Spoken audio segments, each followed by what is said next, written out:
नमस्कार। आज सत्याकलन समाचार पत्र की टीम मुजफ्फरपुर जिला में वरिष्ठ अधिवक्ता रत्नेश भूषण सहाय के आवास पे आई है और आज जनता को रूबरू कराएगी कि आने वाले समय में पारिवारिक दायित्वों को निभाने के बाद समाज सेवा में आप कैसे सक्रिय हुए। हम जानना चाहेंगे कि लंबे समय से 30 वर्षों से वकालत के पेशे में सक्रिय रहने के बाद आज उन्हें पुनः वकीलों की सेवा करने का सोच कहाँ से आया और आगे इनकी क्या योजनाएं हैं। दर्शकों से भी आग्रह है कि आप हमसे जुड़े रहें। यह कार्यक्रम 3 से 5 मिनट का होगा और आप अपने सवाल भी कमेंट बॉक्स में जाके दें, जिससे मैं इन तक पहुंचा सकूं इस सवालों का और आपको उनके जवाब भी ला के दे सकूं।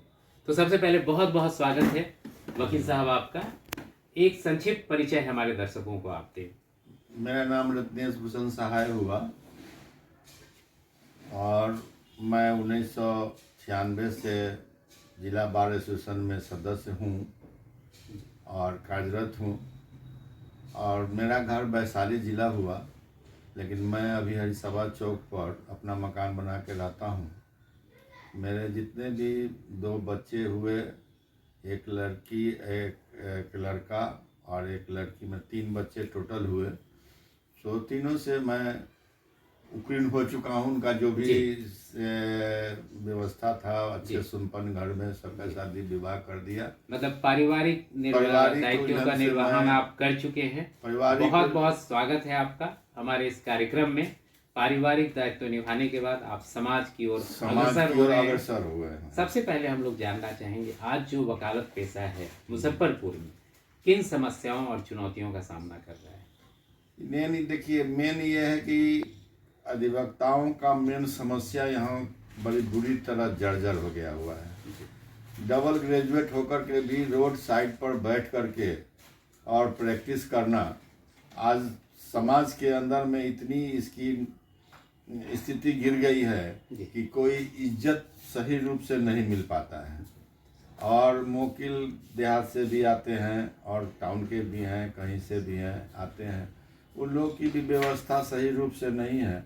इसलिए दोनों का समन्वय जो है से अजीब तरह का हो गया है कि ये अधिवक्ता हैं कि वो मालिक हैं, ये हम उनके मजदूर हैं। इस तरह का कहानी की व्यवस्था हो गया। स्तर माने अधिवक्ताओं का दिन प्रतिदिन गिरता जा रहा है जी। कारण ये है कि हमारी जो संस्था है या हमारा जो प्रक्रिया है जी, उस प्रक्रिया में बहुत सी कमी आ गई है, जिस कारण से अधिवक्ताओं के बीच में ऐसा समन्वय नहीं है जिससे उनकी इज्जत बरकरार रहे।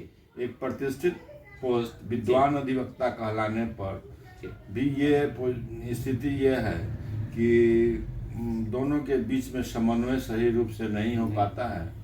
और इज्जत जो कदर पहले पूर्व में अधिवक्ताओं का था, हमने 93 से मैं बार एसोसिएशन में कार्यरत हूँ।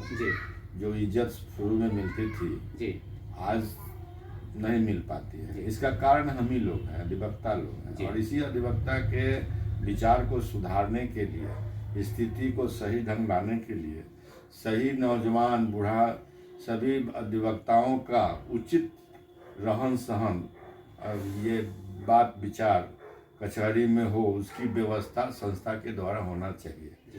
विदित हो, आप सुन रहे हैं वरिष्ठ अधिवक्ता रत्नेश भूषण सहाय को, जो कह रहे हैं कि लगातार इस व्यवसाय, इस प्रोफेशन में गिरावट आ रही है और इसमें इनकी जीवन शैली की सुधार, अधिवक्ताओं की जीवन शैली की सुधार करने के लिए इस बार यह जिला बार एसोसिएशन के महासचिव पद के संभावित प्रत्याशी हैं।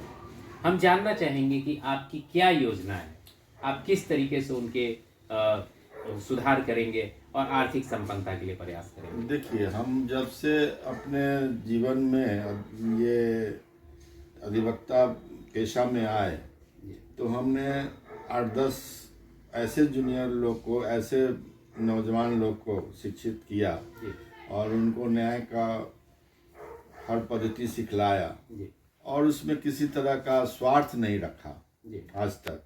और मेरी ये भी धारणा, अभी भी यही धारणा है कि जितने भी नौजवान, चाहे कोई भी अधिवक्ता मेरे भाई आते हैं, जी उनको हम हर तरह से सहयोग करना चाहते हैं। उनके रहने का व्यवस्था, बैठने का व्यवस्था और कार्य परिस्थिति सिखाने का व्यवस्था, इस सब के सिलसिला में, जैसे कि महिलाओं को सबसे ज़्यादा दिक्कत है। महिलाओं के लिए अलग कोई शौचालय नहीं है, जी उनके लिए कोई ऐसा कमरा नहीं है जहाँ पर वो बैठ सकें। जी और आम तरह जैसे रोड पर घूमती फिरती है हमारी महिला अधिवक्ता बहन, बहुत हमें बहुत खलता है इस चीज़ का। जी इस सब चीज़ का सुधार हम करना चाहते जी हैं। हमारी कोई इस तरह का और नहीं है व्यवस्था कि पारिवारिक या किसी तरह का कोई उलझन में हमको ये रहना। हम अपना जीवन चाहते हैं कि अधिवक्ताओं के बीच ही गुजरे। गुजरे। आप चाहते हैं, आपने भी बात की युवाओं की, महिलाओं की, आप चाहते हैं उनके जीवन स्तर थोड़े में सुधार हो। आपका पारिवारिक दायित्व निर्वाह कर चुके हैं, अब आप वकीलों के लिए अपने जीवन को समर्पित करना चाहते हैं। लेकिन वरिष्ठ अधिवक्ता जो हैं, जैसे आप जैसे बहुत सारे अधिवक्ता हैं, उनके लिए भी कुछ आपने सोच रखा है क्या? देखिए, हमारे वो पूजनीय जो भी हमसे उम्रगा अधिवक्तागण हैं या हमारे जो माने जिनके हम शिष्य रह चुके हैं, जी उन लोगों को बहुत आदर के साथ रखना चाहते हैं। जी वैसे परिस्थिति में जिनका पैर में दर्द है, शारीरिक अस्वस्थता है, जी उनकी व्यवस्था उस ढंग का हो जिससे वो अपना कार्य प्रति बढ़िया से चला सकें, जी या उनसे हम लोग सीखें या हमारे नौजवान अधिवक्ता लोग सीखें। जी इसलिए उनकी प्रेरणा लेना बहुत आवश्यकता है। तो उनको भी सुविधा देना बहुत ज़रूरी है। जो बूढ़ा वकील हैं और रोड पर बैठे हुए हैं पानी बुन्नी में, धूप में, ये सब पहले पारदर्शी होना चाहिए, जी सुधार होना चाहिए। लगातार आपके जिला बार एसोसिएशन में चैम्बर आवंटन को लेके हमेशा आरोप प्रत्यारोप चलता रहता है। उसमें पारदर्शिता के लिए आपकी कोई योजना? देखिए, जहाँ तक ये है कि केवल हम चैम्बर बना करके पैसा के बल के संस्थे के लिए हो, पैसे की व्यवस्था के लिए ही केवल हम इस उम्र दराज अधिवक्ताओं को दूर कर देते हैं और पैसा के बदौलत वैसे नौजवान को दे देते हैं जहाँ वो अपना कार्य सही रूप से कर सकता है, उसको कोई दिक्कत नहीं हो सकती है, और वैसे व्यक्ति को छांट दिया जाता है। ये सब पारदर्शी है। ये संस्था में सुधार की आवश्यकता है। और दूसरी चीज़ ये है कि सबसे बड़का ये है कि अभी कोरोना काल में, लॉकडाउन में जो स्थिति हो गई है, 1 साल से करीब सारे अधिवक्ता बैठे हुए हैं, उनकी कोई इस तरह का सोच नहीं हुआ कि उसको कैसे मदद किया जाए। दूसरी चीज़ ये है कि बार और बेंच में कोई तालमेल नहीं है, कोई बोलने वाला नहीं है। अक्सर देखा जा रहा है कि बार अपना मर्जी से काम कर रहा है, बेंच अपना मर्जी से काम कर रहा है। तो ये तालमेल भी आपस में होना चाहिए। और मेन काम इसमें सचिव और अध्यक्ष का ही होता है। हम लोग तो उनके मेंबर होते हैं, तो हम लोग तो उनके साथ देने के लिए तैयार ही है। चाहे जो भी नौजवान व्यक्ति है, सब पीछे चलने को तैयार है। आज ये स्थिति है कि 44 कोर्ट होते हुए भी 2-4 कोर्ट काम कर रही है, वो भी 9 हाँ के बराबर काम कर रही है, और बाकी सब बंद पड़े हुए हैं। इससे जो भी देहात से, चाहे किसी भी मुसीबत से, मर मकान, ज़मीन का लफड़ा है या किसी तरह का आपराधिक किस्म का ही कोई घटना घट रही है, उस सबको निदान नहीं मिल रहा है। सही बात यह है कि न्याय नहीं मिल रहा है। न्यायपालिका की तरफ से आम जनता का, आम समाज का विश्वास उठता चला जा रहा है। यहाँ पे हस्तक्षेप करना चाह रहे थे, लेकिन लगातार दर्शकों को भी मैं बोलूँगा कि आप सुन रहे थे वरिष्ठ अधिवक्ता रत्नेश भूषण सहाय को। हम जानना चाहेंगे कि आज न्याय प्रक्रिया इतनी महंगी होती चली जा रही है, इस पे आपके कुछ विचार जानना चाहते थे। देखिए, सबसे बड़ी बात है, एक तो देहात से आने जाने में उसको बस भाड़ा दुनिया जान खर्च होता है। उसके बाद आपको वकालतनामा का देख लीजिए कि पेपर है वो 140 रुपया हो गया, वेलफेयर का दाम 25 रुपया हो गया, हाजिरी का दाम है पर की कीमत बढ़ती जा रही है। हम चारों तरफ से अपनी तो हम सोच रहे हैं संस्था में कि हाँ इतना पैसा लाएं, ये करें, लेकिन उसके मुवक्किल के आने ही से हम हैं। अगर मुवक्किल नहीं है तो अधिवक्ता नहीं है, अधिवक्ता नहीं है तो जज मजिस्ट्रेट नहीं है।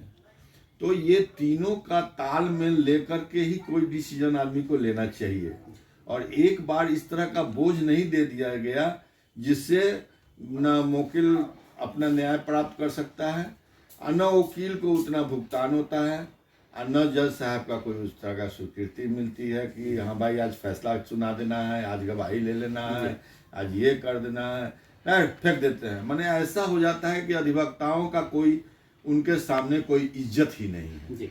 इसलिए इस इज्जत को बरकरार करने के लिए हम अधिवक्ताओं को लगना पड़ेगा, और अब इसके लिए संस्था का जो भी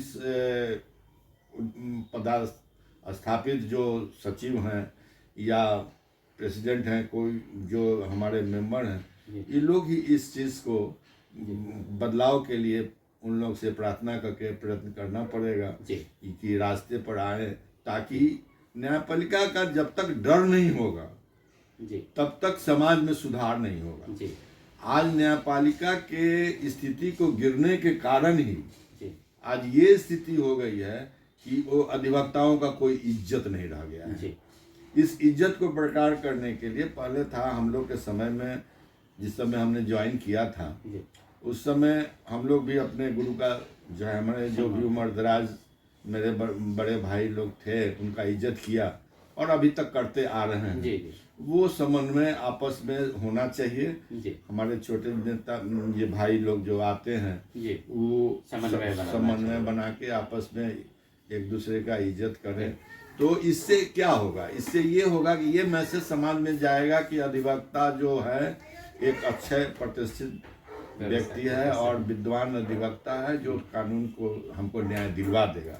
लेकिन हम कानून का न्याय तभी ना दिलवाएंगे जब हमारा बार और बेंच का समन्वय होगा। बार और बेंच का समन्वय एक महत्वपूर्ण मुद्दा है। गिरती हुई प्रतिष्ठा को वापस वो सम्मान वकीलों को मिलना चाहिए। इन्हीं सब संसाधनों की कमी जो आज है कचहरी में, जैसे महिलाओं के लिए शौचालय, युवाओं के लिए हाजिरी, युवाओं को प्रशिक्षण, नए आने वाले युवाओं को इस वकालत पेशा की जानकारी, प्रशिक्षण, वरिष्ठों के लिए चैम्बर, उनका प्रतिष्ठा, इन सब चीज़ों के लिए इस बार वरिष्ठ अधिवक्ता रत्नेश भूषण साहब जिला बार एसोसिएशन के महासचिव पद के संभावित प्रत्याशी हैं। अंत में आपका बहुत बहुत आभार। अंत में वसंत पंचमी की शुभकामनाओं के साथ मुजफ्फरपुर जिला बार एसोसिएशन के सदस्यों को क्या कुछ कहना चाहेंगे संक्षेप में? हम सभी वरिष्ठ अधिवक्ता एवं मेरे छोटे भाई जितने जूनियर में हैं या जो भी अधिवक्ता हैं, भाई हो बहन हो, सबसे मेरा यही आग्रह होगा कि बसंत पंचमी के उपलक्ष्य में माँ सरस्वती की कृपा से आप लोग महाविद्वान कहलाते हैं, और इसलिए मेरा प्रार्थना है कि आप लोग एक दूसरे से समन्वय बनावें, एक दूसरे का इज्जत करें, और आगे जो भी परिस्थिति होगी संस्था की ओर से, अगर मैं आप लोगों ने हमें ये सेवा का मौका दिया तो हम आप लोग के हर प्रश्न का उत्तर, हर समस्या का निदान करने का प्रयत्न करेंगे। बहुत बहुत धन्यवाद, आभार आपका। आप दर्शकों का आभार, आपने इतने देर तक हम लोगों को सुना, इस कार्यक्रम से जुड़े रहे। आपके भी कोई प्रश्न हो तो ज़रूर कमेंट बॉक्स में लिखना न भूलेंगे। आपके प्रश्न हम इन तक पहुंचाएंगे और आपके जवाब आप तक पहुंचेंगे। इस बार जिला बार एसोसिएशन के संभावित प्रत्याशी हैं आप, और संभावना है कि आने वाले समय में चुनने के बाद वकीलों के उत्थान के लिए पारिवारिक दायित्व निर्वहन करने के बाद अब ये सामाजिक क्षेत्र में अधिवक्ताओं को अपने परिवार का सदस्य मानते हैं और उनके लिए क्या कुछ करना चाहते हैं। बहुत बहुत धन्यवाद आप सबों का हमसे जुड़े रहने के लिए। आदर्श निर्मल, मुजफ्फरपुर, सत्याग्रह समाचार। धन्यवाद। कैसा रहा? बहुत अच्छा रहा। अब इसको सुंदर बनाएं।